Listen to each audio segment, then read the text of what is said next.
Hello guys. അപ്പൊ നമ്മൾ ഇന്ന് നോക്കുന്ന ചാപ്റ്റർ ന്യൂട്രീഷൻ ഇൻ പ്ലാന്റ്സ് ആണ്. അപ്പൊ നോക്കൂ, നമ്മള് ഏഴാം ക്ലാസ്സിലെ CBSE ഏഴാം ക്ലാസ്സിലെ ചാപ്റ്റർ ആണ് ന്യൂട്രീഷൻ ഇൻ പ്ലാന്റ്സ്. അപ്പൊ നമുക്ക് ഈ ചാപ്റ്റർ നോക്കാം. നോക്ക്, എന്താണ് ന്യൂട്രീഷൻ പ്ലാന്റ്സ് എന്ന് വെച്ചാല് പ്ലാന്റ്സിൽ എങ്ങനെയൊക്കെ ന്യൂട്രീഷൻ കിട്ടും എന്നാണ് നമ്മൾ നോക്കുന്നത് കേട്ടോ. നമുക്ക് ഓരോ ലൈൻ ബൈ ലൈൻ നോക്കാം. All living organism need food to perform life activities. The process of intake of food and proper utilization by body is called nutrition. അപ്പൊ എല്ലാ ലിവിങ് ഓർഗാനിസം എന്ന് വെച്ചാൽ ജീവനുള്ള എല്ലാ വസ്തുക്കളും എന്ത് ചെയ്യുന്നുണ്ട്? അവർക്ക് എന്ത് വേണം? ഫുഡ് വേണം. എന്തിനാ? ലൈഫ് ആക്ടിവിറ്റീസ് ചെയ്യാൻ. അവർക്ക് അവരുടെ ലൈഫിലുള്ള എല്ലാ ആക്ടിവിറ്റീസ് ചെയ്യാനും അവർക്ക് എന്ത് വേണം? ഫുഡ് വേണം. അപ്പം അങ്ങനെയുള്ള എന്താണ് ന്യൂട്രീഷൻ എന്ന് വെച്ചാല്? ഫുഡിനെ ഇൻടാക്ക് ചെയ്യുന്ന പ്രോസസ്സിനെ, അതുപോലെ അതിനെ എന്ത് ചെയ്യും? പ്രോപ്പറായിട്ട് ഉപയോഗിക്കുന്ന ബോഡി, അതിനെയാണ് നമ്മൾ എന്ത് പറയുന്നത്? ന്യൂട്രീഷൻ എന്ന് പറയുന്നത്. നെക്സ്റ്റ് സെന്റൻസ് നോക്കൂ. Various components of food such as carbohydrate, fat, proteins, minerals and vitamins are called nutrients. അപ്പൊ ഇനി എന്താണ് അടുത്തത്? എന്താണ് ന്യൂട്രിയൻസ് എന്നാണ് പറയുന്നത്?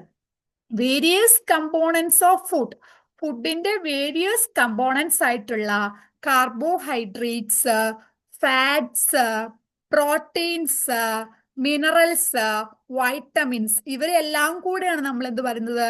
ന്യൂട്രിയൻസ് എന്ന് പറയുന്നത്. മനസ്സിലായോ? നെക്സ്റ്റ് നോക്ക്. Like animals, plants also need nutrients but they do not eat. അപ്പം ആനിമൽസിനെ പോലെ തന്നെ പ്ലാന്റ്സിന് എന്ത് വേണം? ന്യൂട്രിയൻസ് വേണം. പക്ഷേ അവരൊരിക്കലും എന്താണ് കഴിക്കില്ല. ആനിമൽസും ഇൻ കേസ് നമ്മൾ ഹ്യൂമൻ ബീങ്സും എങ്ങനെയാണ് ന്യൂട്രിയൻസ് ഗെയിൻ ചെയ്യുന്നത്? ഫുഡ് കഴിച്ചിട്ട്, ഫുഡ് വഴിയാണ് നമ്മൾ ന്യൂട്രിയൻസ് ഗെയിൻ ചെയ്യുന്നത്. പക്ഷെ പ്ലാന്റ്സിന് ഒരിക്കലും ഫുഡ് കഴിച്ചിട്ട് ന്യൂട്രിയൻസ് ഗെയിൻ ചെയ്യാൻ പറ്റൂല. അവരെങ്ങനെയാണ്? they have a slightly different method of obtaining nutrients. അവർക്ക് ന്യൂട്രിയൻസ് കിട്ടാൻ വേണ്ടിയിട്ട് ഡിഫറെന്റ് മെത്തേഡ്സ് ഉണ്ട്. അത് ഏതൊക്കെയാണ്? they are two mode of nutrition in plants. പ്ലാന്റ്സിൽ two mode of nutrition ഉണ്ട്. ഏതൊക്കെയാണ്? First one autotrophic mode of nutrition. Second one എന്താണ്?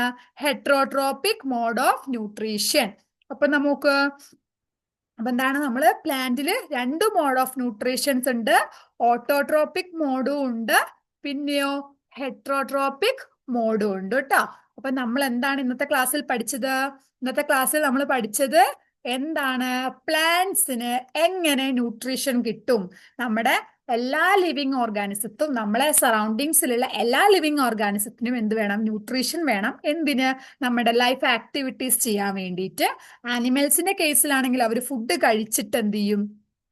Nutritions കിട്ടും. പക്ഷെ പ്ലാന്റ്സിന്റെ കേസിൽ എന്താണ്? പ്ലാന്റ്സിന് ന്യൂട്രീഷൻ കിട്ടാനുള്ള രണ്ട് മോഡ് ഏതൊക്കെയാണ്? ഓട്ടോട്രോപിക് മോഡ് ഓഫ് ന്യൂട്രീഷൻസും ഹെട്രോട്രോപിക് മോഡ് ഓഫ് ന്യൂട്രീഷൻസും ആണ് കേട്ടോ. ഇന്നത്തെ ക്ലാസ് മനസ്സിലായി എന്ന് വിചാരിക്കുന്നു. എന്തെങ്കിലും ഡൗട്ട് ഉണ്ടെങ്കിൽ, ഈ ചെറിയൊരു പോർഷനാണ് ഞാൻ ഇന്ന് എടുത്തത്, എന്തെങ്കിലും ഡൗട്ട് ഉണ്ടെങ്കിൽ കമന്റ് ബോക്സിൽ ചോദിക്കേണ്ടതാണ് കേട്ടോ. ഓക്കെ.